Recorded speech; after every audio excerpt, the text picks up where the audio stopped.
Ya.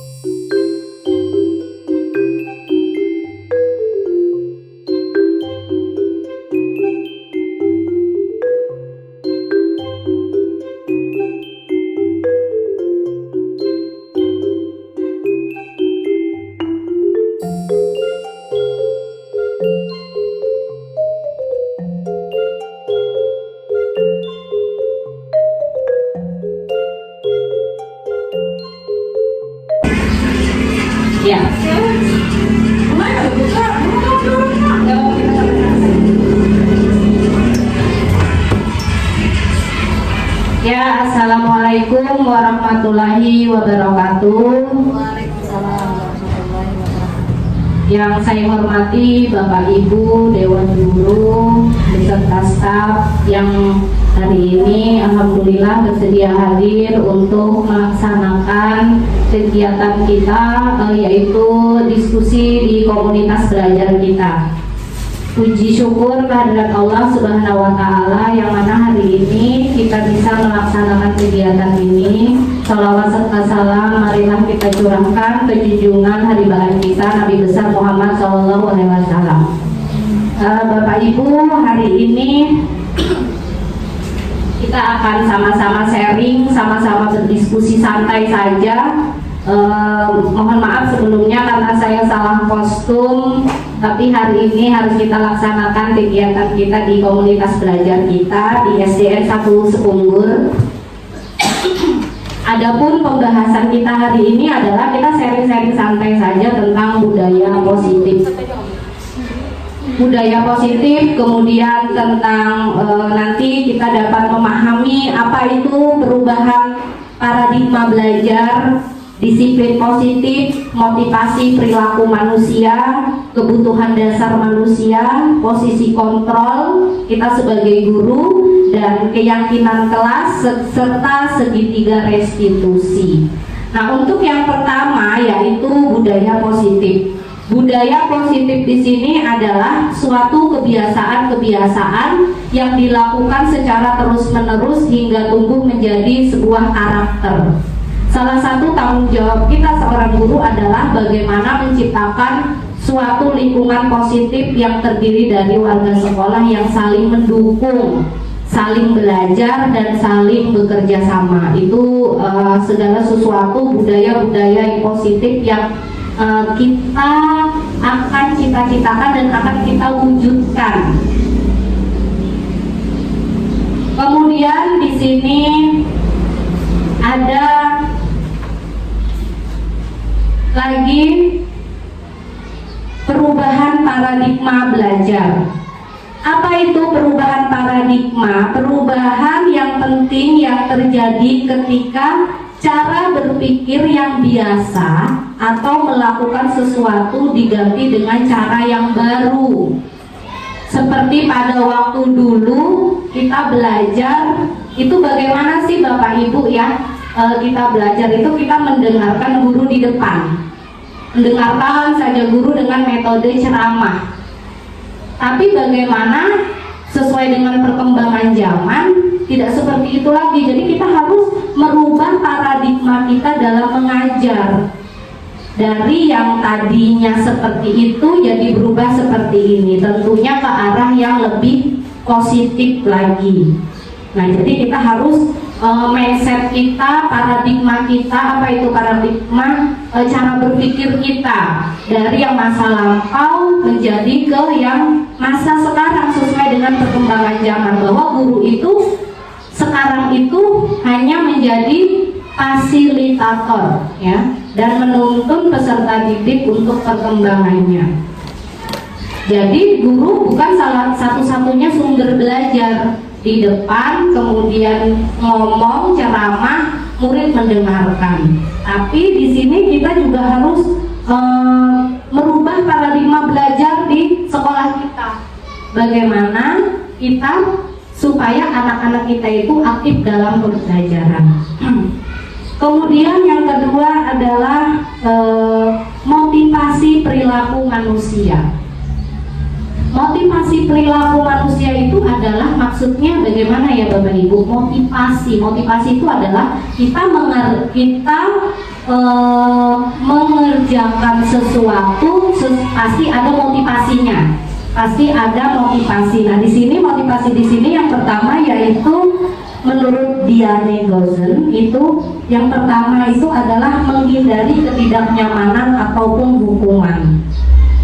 Kemudian yang kedua, untuk tindakan itu kita lakukan motivasinya apa? Untuk mendapatkan imbalan dan penghargaan dari orang lain. Kemudian motivasi yang ketiga adalah untuk menjadi orang yang merasa diinginkan dan menghargai diri sendiri dengan nilai-nilai yang mereka percaya. Jadi ada 3 motivasi dalam kita bertindak atau berperilaku. Yang pertama itu kita menghindari ketidaknyamanan, hukuman, ya. Kemudian yang kedua, tindakan kita itu dimotivasi dengan penghargaan ataupun hadiah dari orang lain.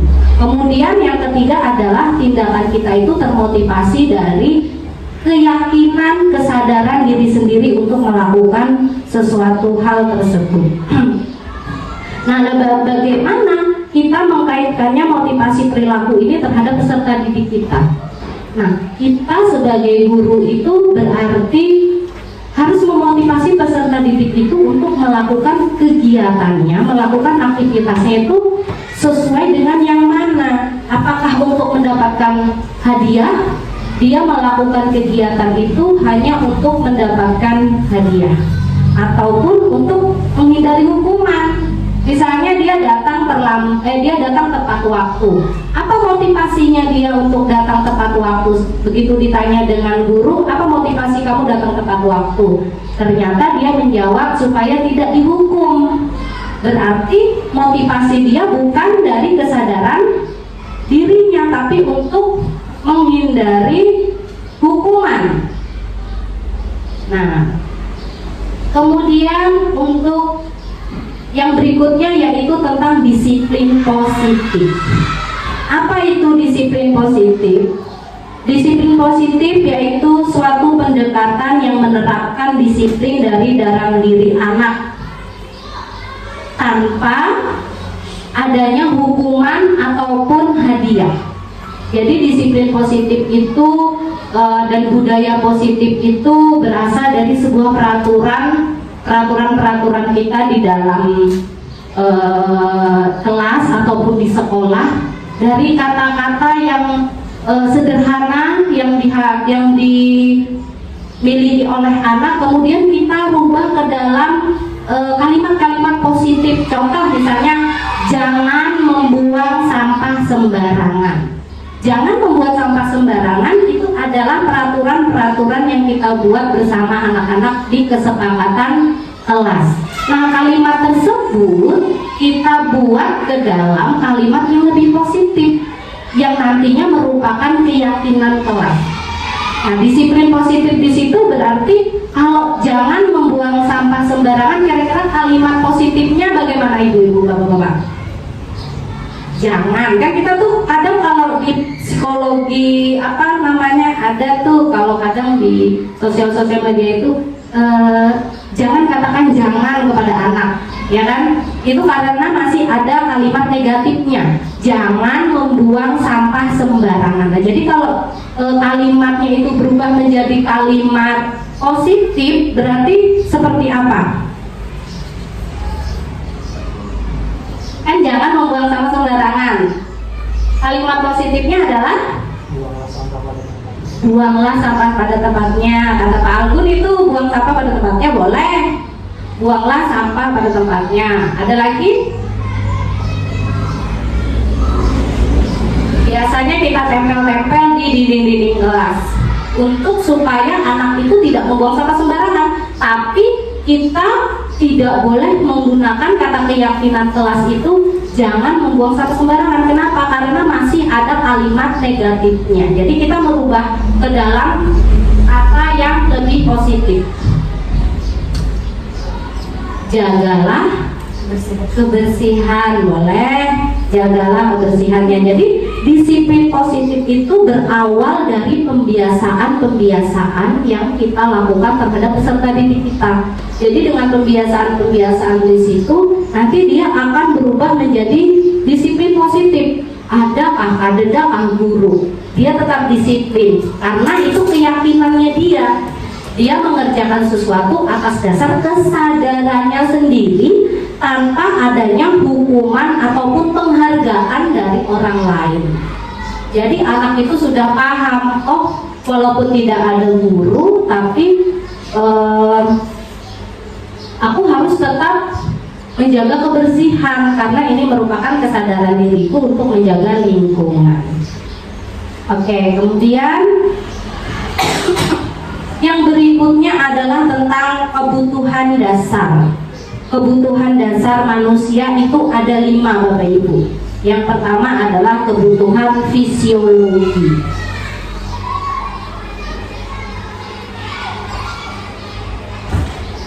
Kebutuhan fisiologi itu apa? Kebutuhan fisiologi itu adalah kebutuhan bertahan hidup. Kita sebagai manusia pasti memerlukan makanan. Untuk kita bertahan hidup itu kebutuhan dasar kita. Kemudian yang kedua adalah kebutuhan akan rasa aman. Siapa yang perlu rasa aman? Pasti kita semua menginginkan kondisi yang aman. Baik di tempat di rumah kita, di tempat kita bekerja, itu semuanya kondisinya aman dan kondusif. Kemudian kebutuhan dasar manusia yang ketiga adalah kasih sayang, cinta, kebutuhan untuk sosialnya. Bagaimana dia berinteraksi secara sosial, kasih sayang ya Pak Gun.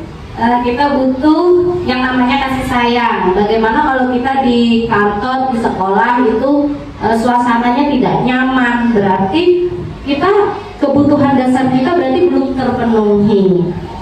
Jadi semua orang itu pasti mau siapa yang tidak ingin kasih sayang, pasti semuanya ingin yang namanya sebuah suasana yang penuh dengan kasih sayang. Kemudian kebutuhan dasar yang keempat adalah penghargaan. Manusiawi ya, manusia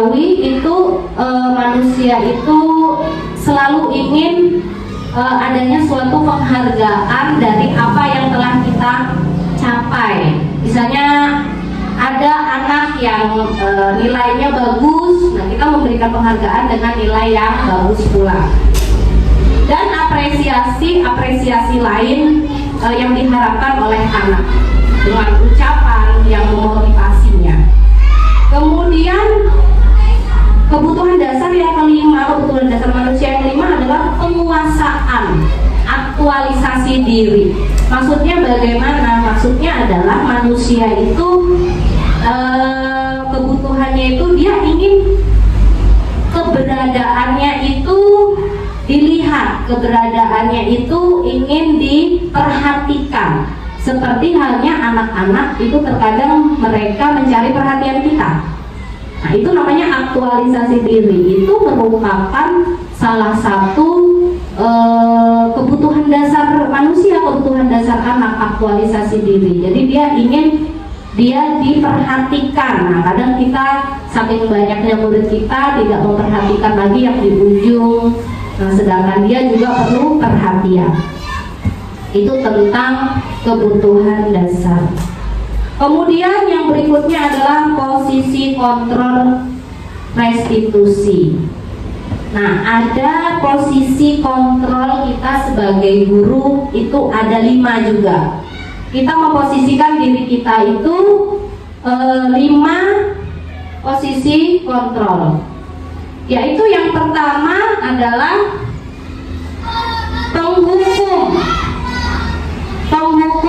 kemudian yang kedua pembuat rasa bersalah, kemudian posisi sebagai teman, posisi pemantau, dan posisi manajer. Penghukum, kita sebagai guru pasti kita pernah menghukum murid kita. Kemudian yang kedua pembuat rasa bersalah. Pembuat rasa bersalah ini bagaimana maksudnya? Terkadang kita mengutarakan kalimat-kalimat yang membuat anak itu merasa bersalah dan akhirnya meyakini bahwa dia itu salah. Kemudian yang ketiga adalah kita sebagai teman. Posisi kontrol kita sebagai teman. Ya, kita mengajak anak itu sharing, kemudian untuk melakukan membuat solusi dari sebuah kesalahan, dari sebuah masalah dari peserta didik kita. Kemudian yang keempat adalah pemantau. Nah, kita di sini sebagai guru itu memantau setiap aktivitas proses pembelajaran siswa. Kita tidak fokus terhadap hasil, tapi kita juga harus fokus terhadap proses dari pembelajaran itu. Kita pantau murid kita. Kemudian yang kelima yaitu posisi kontrol manajer. Apa itu? Maksudnya manajer di sini kita mengelola murid kita itu untuk menemukan tujuan dari pembelajarannya, tujuan dari apa yang ingin dicapai. Nah, di sini menurut yang saya pahami Bapak Ibu, seharusnya kita itu sebagai guru jangan lagi sebagai penghukum. Kemudian jangan lagi sebagai pembuat rasa bersalah. Kenapa kita tidak boleh? Kalau penghukum sudah jelas ya Bapak Ibu, karena bukan zamannya lagi. Menghukum, hukuman. Kenapa hukuman itu tidak boleh serta-merta diberikan kepada peserta didik? Karena itu hanya berpihak sepihak saja, spontan, tanpa adanya konsekuensi ataupun kesepakatan sebelumnya. Kemudian membuat rasa bersalah. Kenapa membuat rasa bersalah itu tidak dibenarkan juga? Karena secara psikologi peserta didik itu akan memikirkan terus. Dia akan memikirkan gimana ya, saya tuh kayak merasa bersalah banget. Nah, kayak gitu. Kemudian yang ketiga, posisi sebagai teman. Kita boleh saja memposisikan diri kita sebagai teman pada peserta didik kita, tapi hal tersebut juga ada negatifnya. Negatifnya nanti anak didik kita itu tidak segan, kemudian lebih cenderung seperti apa ya kira-kira, kayak semaunya sendiri kalau kita terus-terusan memposisikan diri kita sebagai teman. Kemudian sebagai pemantau juga demikian. Kemudian yang direkomendasikan, yang dianjurkan adalah kita sebagai guru yaitu memposisikan diri kita itu sebagai manajer. Itu semuanya adalah satu kesatuan, include sudah di dalamnya. Bagaimana? Kalau kita sebagai manajer itu berarti kita mengelola keseluruhan dari aktivitas kita sebagai guru dan sebagai nantinya akan menuntut peserta didik kita. Nah, kalau manajer, kalau apa bedanya membuat rasa bersalah dengan manajer? Kalimat, dari kalimatnya. Kalau pembuat rasa bersalah itu misalnya seperti ini. Nah, kenapa kamu seperti ini? Kamu gak kasihan sama ibu? Nanti ibu akan dimarahi kepala sekolah dan akan diberi sanksi kalau kamu terus-terusan melakukan kesalahan, memukul kawanmu. Nanti ibu yang akan diberi sanksi. Kamu gak kasihan sama ibu? Nah, itu namanya adalah kalimat pembuat rasa bersalah. Nah, apabila anak itu memikirkan terus-menerus tanpa adanya pengelolaan, maka secara mental, secara psikis, anak itu akan terus-menerus memikirkannya. Nah, tapi tanpa tahu dia letak kesalahannya di mana. Nah, tapi kalau sebagai manajer di dalam sebuah pembelajaran, kita mengelola kejiwaan, mengelola tingkah laku peserta didik itu dengan sedemikian rupa, dengan kalimat-kalimat yang tentunya langkah-langkah kontrol tadi. Misalnya, kita dapat menanyakan kepada anak itu, nah, bagaimana nantinya kamu akan memperbaiki kesalahan? Nah, bagaimana kamu dapat mengetahui apakah perbuatan kamu ini sudah benar atau salah? Nah, di situ perbedaan antara pembuat rasa bersalah dan manajer. Oke, Bapak Ibu. Kemudian yang berikutnya adalah keyakinan kelas. Keyakinan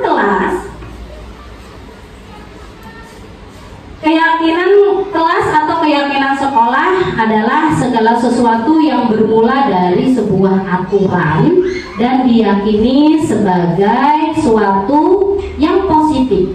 Keyakinan kelas yang dibuat hendaknya benar-benar bersumber dari kebutuhan siswa dan membentuk budaya positif. menggali segala hal potensi positif untuk dijadikan landasan keyakinan kelas dan benar-benar dengan sadar diyakini bersama. Kalimat yang digunakan juga berupa kalimat universal atau kalimat yang bersifat umum dan positif yang bisa mudah diingat oleh para siswa. Nah, seperti yang saya katakan tadi, jadi keyakinan kelas itu adalah segala sesuatu yang diyakini bernilai positif. Nah, jadi kemarin saya bersama Ibu Evi di kelas 1 itu sudah membuat keyakinan kelas atau kesepakatan kelas. Bermula dari apa Bapak Ibu? Bermula dari diskusi kita sama murid di awal tahun ajaran baru. Sebelum melaksanakan pembelajaran itu kita melakukan kesepakatan kelas yang nantinya akan diyakini sebagai keyakinan kelas. Caranya bagaimana Bapak Ibu? Caranya adalah kita bersama peserta didik kita itu diskusi tentang peraturan dulu pertamanya. Nah, nanti anak-anak itu akan menjawab, Bu, jangan buang sampah sembarangan, Bu, jangan keluar tanpa izin. Dia pasti akan membuat kalimat-kalimat yang masih bernada negatif, yaitu dengan menggunakan kata jangan atau tidak. Nah, di sini kita menuntut peserta didik kita untuk membuat kesepakatan kelas, merubah kalimat-kalimat peraturan tadi menjadi kalimat yang lebih positif. Nah, kalau di kelas saya itu berapa Bu Evi kemarin? Ada 7 ya Bu Evi? Ada 7 ya keyakinan kelas kita. Nah, itu setelah keyakinan kelas tadi dia memahami peserta didik sebagai sebuah aturan diyakini bernilai positif. Nah, nanti mereka itu dengan sadar akan mengingat tentang disiplin positif tadi melalui keyakinan kelas. Keyakinan kelas sudah dibentuk, kemudian akan diterapkan melalui disiplin positif. Nah, bagaimana cara kita menuntun anak-anak agar anak-anak itu disiplin dengan sadar, sadar diri, maksudnya dengan kesadaran diri mereka masing-masing, tanpa adanya unsur paksaan ataupun untuk menghindari hukuman dan untuk mendapatkan penghargaan. Nah, di situ tujuannya sebenarnya. Kemudian di sini ada yang namanya segitiga restitusi. Pasti Bapak Ibu di kelas itu pasti banyak sekali permasalahan hubungan piang di kelas. Nah, di sini kita diskusikan masalahnya itu bagaimana. Nah, di sini saya memiliki pemahaman tentang segitiga restitusi. Apa itu segitiga restitusi? Jadi segitiga restitusi itu adalah langkah-langkah dalam upaya menyelesaikan permasalahan yang terjadi pada peserta didik. Kita sebagai guru harus mengerti tentang posisi diri serta memberikan pemahaman kepada peserta didik tentang keyakinan kelas dan budaya positif dalam menyelesaikan sebuah permasalahan siswa yang dilabeli bersalah. Jadi murid itu sudah kita labeli dengan murid yang bersalah. Maka tindakannya adalah, tindakan yang perlu kita lakukan itu ada 3 Bapak Ibu. Jadi yang pertama yaitu menstabilkan identitas. Apa itu menstabilkan identitas? Jadi menstabilkan identitas itu kita panggil dulu anaknya, anak yang bermasalah tadi, kemudian berikan dia penenangan dari yang dia merasa bersalah, kemudian kita tenangkan dulu dengan kata-kata yang nantinya akan menenangkan dia. Stabilkan dulu, ya, diberikan dia pemahaman dulu. Nah, kemudian langkah yang kedua adalah validasi tindakan yang salah. Kita validasi dulu, kita kan tadi sudah identifikasi yang pertama kan, dengan menstabilkan identitas tadi dia udah tahu tuh dia salah. Nah, kemudian divalidasi lagi tindakan yang salah yang sudah dia lakukan tadi apa, kita catat. Misalnya berkata kasar, berkata yang berbau pornografi misalnya. Di situ dia sudah tahu bahwa kita sudah memvalidasi bahwa tindakan yang dia lakukan, perilaku yang dilakukan itu salah. Itu yang kedua. Kemudian yang ketiga adalah menanyakan keyakinan kelas. Tentu saja kita sudah membuat peraturan-peraturan atau keyakinan-keyakinan kelas. Misalnya peraturan tadi, misalnya anak murid ada yang berkata tidak boleh berkata jorok atau kasar misalnya. Nah, kalimat positifnya apa?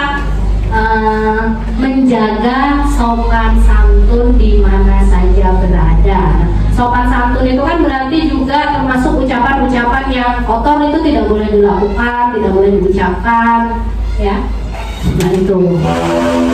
Dalam kaitannya dengan filosofi Ki Hajar Dewantara, peran guru, visi guru, yakni guru menuntun peserta hidup untuk menjadi insan yang berbudi luhur, selamat dan bahagia.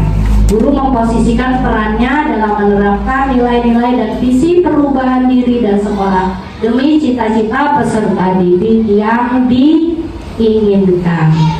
Jadi mungkin itu saja yang dapat saya paparkan.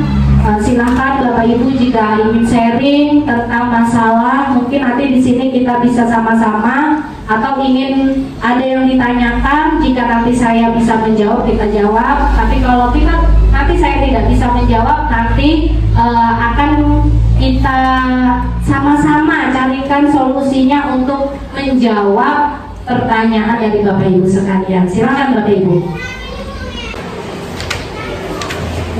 Silahkan Bapak Ibu jika ingin ada yang mau disampaikan, mau bertanya atau mau mengungkapkan pendapatnya, atau ingin sharing tentang seputar permasalahan peserta didik yang selama ini dialami.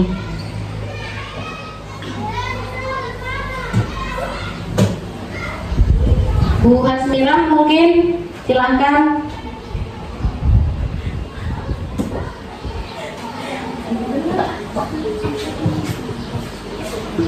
Ya silakan Bu.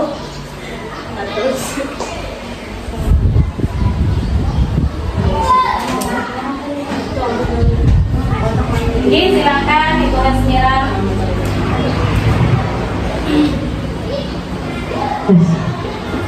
Baik, assalamualaikum warahmatullahi wabarakatuh. Terima kasih atas kesempatannya. Nah, di sini saya ingin sharing terkait dengan siswa saya di dalam kelas, di mana saya mempunyai beberapa siswa yang istimewa dan luar biasa, bisa dibilang hiperaktif di dalam kelas, sehingga terkadang sikap dan perilaku itu tergolong jauh dari kata sopan santun. Kemudian bahasa dan tutur kata yang tidak sopan, perilaku yang jauh dari kata sopan juga sering terjadi di dalam kelas.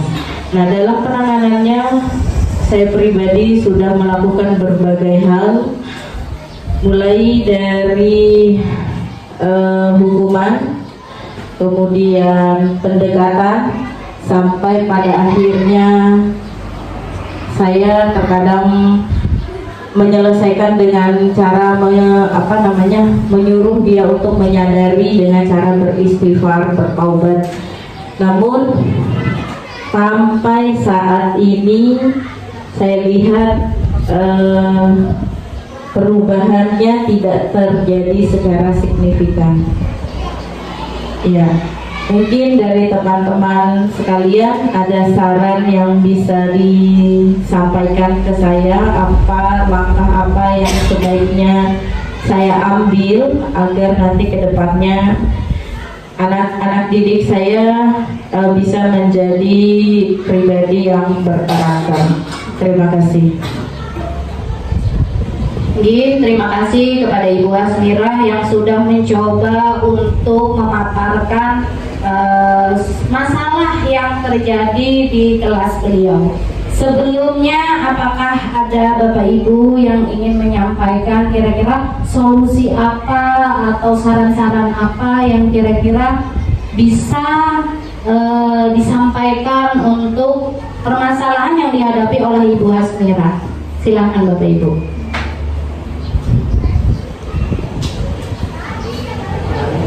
Mungkin kepada Pak Randi, Dari pemantauan guru olahraga itu bagaimana anak yang ada di kelasnya Ibu Hasmira itu seperti apa kira-kira, apakah juga seperti itu apa bagaimana?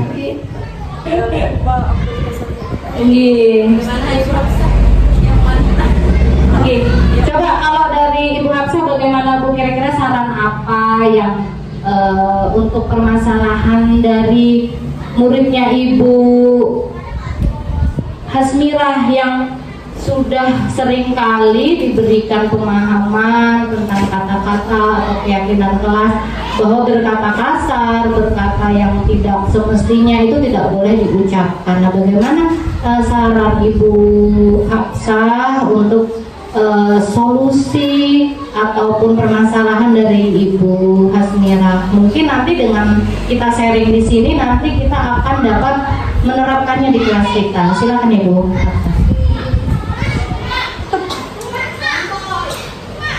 Assalamualaikum warahmatullahi wabarakatuh. Waalaikumsalam warahmatullahi wabarakatuh. Siswa tersebut kan itu kan dulu pernah saya ajarkan di kelas 3 atas nama siswa A, itu memang sangat hiperaktif sekali dalam kelas. Bahkan saya hampir sering meneteskan air mata itu kalau sering mengganggu temannya. Bahkan sering apa itu namanya itu, apalagi kalau sedang marah itu Bu Hasmirah, Masya Allah itu saya sering terkejut itu Bu Hasmirah. Jadi bila sedang anak itu sedang marah Ibu Hasmirah,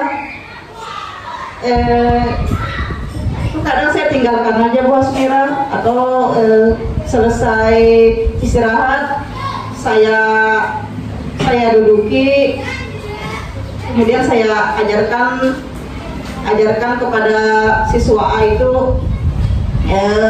cara menghormati guru seperti apa, menghormati dan menghargai teman itu seperti apa. Tapi tetap aja Pak Hasmirah. Iya. Masalahnya hampir sama dengan siswa saya di kelas 3 itu atas nama siswa Farel itu, Masya Allah itu juga. Pada saat saya mengajar sering keluar kelas, bahkan sering bermain, bahkan sering tertawa sendiri itu Bu. Buat apa Bu? Ya Allah. Ini seperti apa kira-kira? Dulu sering dulu. Terima kasih masukan dari Ibu Hapsah. Jika masukan dari Ibu Hapsah itu tadi adalah kata beliau itu mencoba untuk menenangkan diri terlebih dahulu. Nah, kemudian setelah Ibu Hapsah menenangkan diri, Ibu Hapsah kemudian mencoba untuk mengajak bicara si anak tersebut. Nah, kalau menurut saya itu sudah termasuk tindakan segitiga restitusi, menstabilkan identitas, distabilkan dulu maksudnya. Kemudian divalidasi kesalahannya melalui pemanggilan tadi. Di situ dia ditanyakan apakah tindakanmu sudah benar, apakah bagaimana cara menghargai teman, menghargai guru dan lain sebagainya. Oke, terima kasih Bu Hapsah. Apakah ada lagi saran ataupun pendapat dari Bapak Ibu sekalian? Kalau menurut Ibu Risna bagaimana Bu Risna, atau Bu Risna ingin menambahkan saran ataupun juga ingin mengeluarkan masalah-masalah yang ada di kelas terkait dengan peserta didiknya Ibu Risna? Silakan Ibu Risna.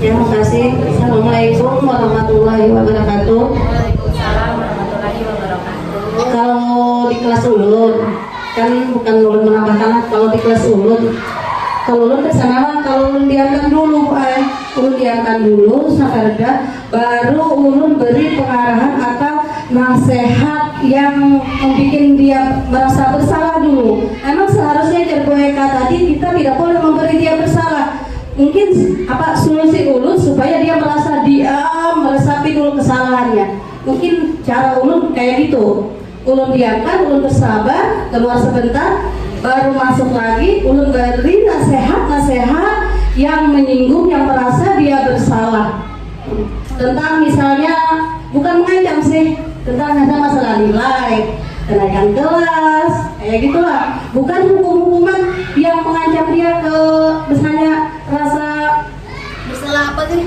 modelnya tuh kayak meresapi terlalu jauh, nggak juga bu, misalnya kenaikan kelas lah kayak gitu aja mungkin udah dasarnya bu ayo. Tapi tetap aja sih bu, ulun tidak bisa merubah karakter anak tersebut kalau memang sudah anak itu karakternya memang susah diatur. Contoh seperti Farel, mungkin ulun bisa dibilang gagal mendidik dia karena memang karakternya yang kayak gitu bu. Maaf bu Hafsa, yang ini Dode.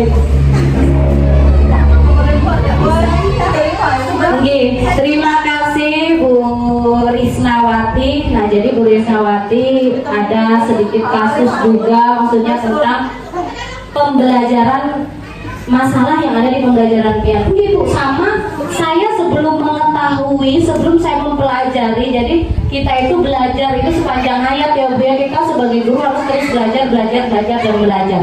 Sebelum saya mempelajari hal tersebut Bu, saya juga sering melakukan, yaitu guru sebagai pembuat rasa bersalah. Ya, ternyata hal tersebut tidak boleh dilakukan secara terus-menerus. Kita boleh, tapi mungkin kita harus memperhatikan psikologi peserta didik tersebut. Jadi tidak boleh kita itu selalu membuat murid itu merasa bersalah. Nah, sebelum saya mengetahui pembelajaran ini ya, tentang posisi kontrol kita sebagai guru, yang pertama tadi penghukum. Kalau penghukum kita memang tidak boleh ya. Kemudian yang kedua tadi ada pembuat rasa bersalah yang sering kita lakukan. Saya terus terang ya, tapi dengan mengetahui ini akhirnya sudah adanya ini. Nah, kita mulai merupakan perubahan paradigma belajar kita terhadap mempelajari dan pengajaran kita terhadap anak murid kita, nih Bu. Jadi kita di sini sharing ya Bu ya. Karena apa? Imbasnya itu kalau kita sering memposisikan diri kita sebagai pembuat rasa bersalah, nanti anak itu kejiwaannya itu dia taunya aku ini bersalah, tapi tidak supaya anak itu nanti dia mengetahui aku bersalah dan aku memperbaiki. Nah itu, jadi restitusi tadi di sini adalah juga untuk mengembalikan seseorang tersebut kembali kepada kelompoknya. Biasanya kalau seseorang yang bersalah itu biasanya dia akan, kamu jangan di sini, kamu ke sana aja. Nah, dengan adanya langkah-langkah restitusi, kita mengembalikan anak tersebut berbaur dan kembali ke kelompoknya dia akan diterima kembali ke dalam kelompok mereka masing-masing dengan segala sesuatu yang sudah baik tentunya. Nah, seperti itu. Nah, kemarin itu kalau kasus di kelas saya, Ananda Arfa itu kemarin luar biasa, awal tahun ajaran baru dia itu melakukan tindakan-tindakan yang tidak semestinya dilakukan oleh seseorang atau oleh manusia bahkan ya. Nah, jadi langkah-langkah yang saya tempuh adalah yang pertama adalah memanggil anak tersebut, mencoba untuk mendiskusikan sama dia, menstabilkan identitas dulu apa yang sudah dia lakukan. Kemudian anak tersebut ternyata sampai di situ belum selesai. Saya panggil orang tuanya, saya berkoordinasi dengan orang tua, ya mungkin Bu Hasmira juga bisa untuk melakukan hal tersebut. Koordinasikan dulu, komunikasikan dengan orang tua bagaimana pemecahan masalah dari solusi perilaku anak tersebut. Nah, setelah itu ternyata saya diamkan lagi 1 minggu, ternyata anak itu juga tidak berubah. Nah, akhirnya langkah terakhir adalah saya berkoordinasi dengan kepala sekolah untuk mencarikan solusi dari masalah ini. Dan kemudian di situ saya bersama kepala sekolah juga melakukan kegiatan tindakan restitusi tadi. Di situ saya dengan kepala sekolah, alhamdulillah hari ini saya bisa sedikit merubah anak tersebut dari tindakan yang salah menjadi tindakan yang benar. Walaupun perilakunya yang lainnya belum berubah, tapi perilaku yang ingin saya rubah, alhamdulillah sampai saat ini alhamdulillah sudah berubah. Dengan tidak lagi, ya alhamdulillah sudah berubah, itu Arafah itu sudah alhamdulillah ini. Alhamdulillah Bu, benar. Oke. Nah, saya rasa saya cukupkan di sini dulu diskusi kita tentang budaya positif. Apakah ada lagi yang ingin ditanyakan kepada saya sebagai masukan kepada saya? Apakah kita cukupkan? Kalau tidak ada, Bapak Ibu yang saya hormati, semoga kegiatan yang kita lakukan ini bermanfaat. Semoga nanti ke depannya kita dapat lagi melaksanakan kegiatan-kegiatan positif ini untuk membangun budaya positif, perubahan paradigma belajar kita menjadi lebih baik lagi. Jadi kalau ada masalah-masalah apa di dalam pembelajaran bisa kita diskusikan bersama dan untuk mencarikan solusinya dan jalan keluarnya secara bersama-sama. Demikian yang dapat saya sampaikan. Salah hilaf saya mohon maaf yang sebesar-besarnya. Saya akhiri, wabillahi taufiq wal hidayah. Wassalamualaikum warahmatullahi wabarakatuh.